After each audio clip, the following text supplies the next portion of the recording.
The wind held across the barren Texas plains as if it carried secrets too heavy for men to bear.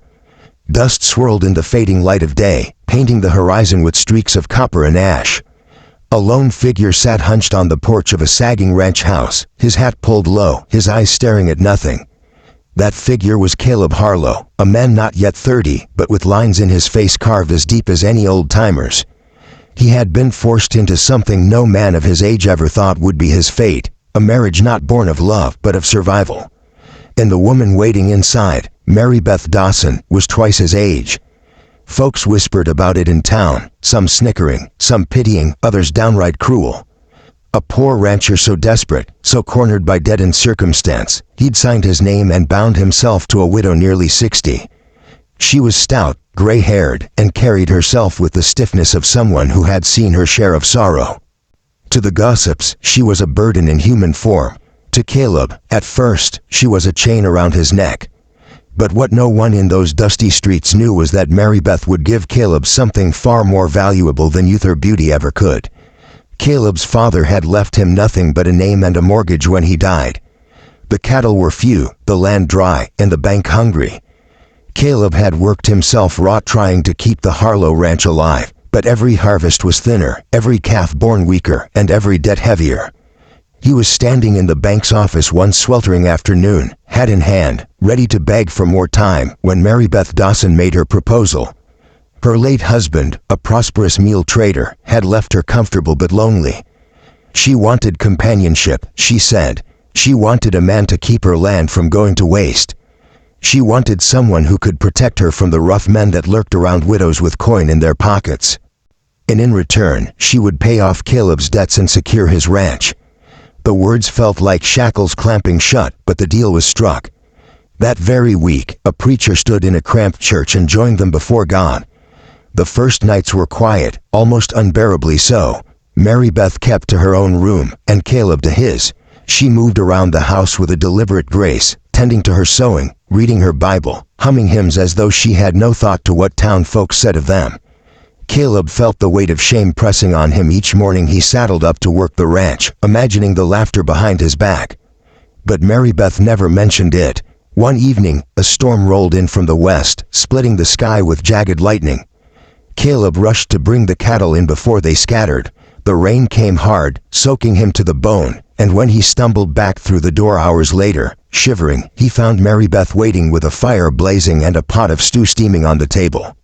She pressed a dry blanket into his hands, her eyes steady but soft. For the first time, Caleb felt something shift inside him. Not love, not yet, but a stirring of gratitude he hadn't expected. It was weeks later, when a group of drunken ranch hands from town rode up looking for trouble, that Caleb began to see Mary Beth in a different light. They came after dark, hollering, throwing bottles, jeering about the boy who wed his grandmother. Caleb stormed out to confront them, fists clenched, ready to fight though he was outnumbered. But before he could swing a punch, Mary Beth's voice cut through the night like a whip. She stepped onto the porch, rifle in hand, her eyes burning fiercer than the lantern at her side. "You boys best ride on," she said, steady as stone. "Or I'll put a hole through the first one that moves closer." The men laughed at first, until she cocked the gun and aimed. Without a tremor, the laughter died. One by one, they turned their horses and melted into the dark. Caleb stood there, soaked in equal parts rain and awe, watching as the woman he had pitied lowered the rifle and turned to him with the calm of someone who had faced far worse. From that night on, something unspoken grew between them. Mary Beth taught Caleb things no young rancher ever cared to learn but desperately needed. She showed him how to read contracts so he wouldn't be cheated, how to store grain to outlast the dry seasons, how to keep books that balanced instead of bled. She knew medicine too, remedies passed down from her mother and grandmother, which saved their cattle from sickness more than once. She was not a burden, she was a fortress disguised in a widow's skin. As summer stretched into autumn, Caleb found himself lingering in the kitchen just to hear her hum, or sitting with her on the porch at dusk as she told stories of days long gone. She spoke of hardships endured, of burying children too young and a husband too cruel. There was a rawness in her truth that stripped away the shame he had carried. She had lived, truly lived, and from her he learned that survival was not weakness but a kind of unbreakable strength. The turning point came one evening when Caleb returned from the fields with his hand gashed from barbed wire. He tried to hide it, stubborn and proud, but Mary Beth caught him at the door. She took his hand without a word and cleaned the wound, her touch firm but tender. As she wrapped it, her fingers lingered just a moment longer than necessary. Caleb met her eyes then, saw the depth in them, the loneliness, the fire still burning despite years of hardship. Something inside him broke open. He leaned down, kissed her cheek, and for the first time, meant it. Their marriage was no longer survival alone. Nights once silent became filled with laughter, mornings with quiet rituals of coffee and shared glances. Caleb began to realize that what he thought was a curse had become a blessing greater than he dared hope for. Mary Beth gave him wisdom, companionship, and yes, even love, an anchor in a world that had once seemed determined to strip him of everything. The townsfolk noticed the change. Whispers of pity turned to grudging respect. Caleb's ranch flourished, the debts cleared, and when he rode into town with Mary Beth by his side, heads turned not in mockery, but in silence. Those who once laughed could not deny the strength that radiated from them. But not all were pleased.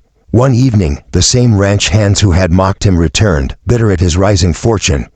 They cornered Caleb near the stockyard, fists ready. This time, Caleb did not need Mary Beth's rifle. He fought with a fire he had never felt, not for pride, but for the woman who had given him everything. When the dust settled, and the men limped away, Caleb knew beyond doubt that he had become something more than he had ever been alone. Years passed, and the ranch grew prosperous. Mary Beth's hair turned silver, her steps slower, but her mind sharp as ever. Caleb often sat with her beneath the cottonwood tree near the house, watching the horizon, his hand covering hers. They spoke little, for words were no longer needed. What bound them was deeper than flesh, deeper than time. When folks asked Caleb, in quiet tones, if he ever regretted marrying a woman twice his age, he would only smile. Regret? He had gained land, freedom from debt, a thriving ranch. But more than that, he had gained love, loyalty, and the kind of wisdom that only years could teach. Mary Beth had given him more than he ever dreamed, a life worth living. And when she'd passed, one cool autumn morning, Caleb buried her beneath the cottonwood tree. He stood over her grave, hat in hand, tears streaking his weathered face, and whispered words no one else could hear. Then he turned back to the ranch she had saved, carrying her spirit with him, knowing she would always ride beside him in every sunset. What began as a forced union had become a legend whispered in the town for years to come, the story of the poor rancher who married a woman twice his age, and found in her not shame, but the richest fortune a man could ever claim.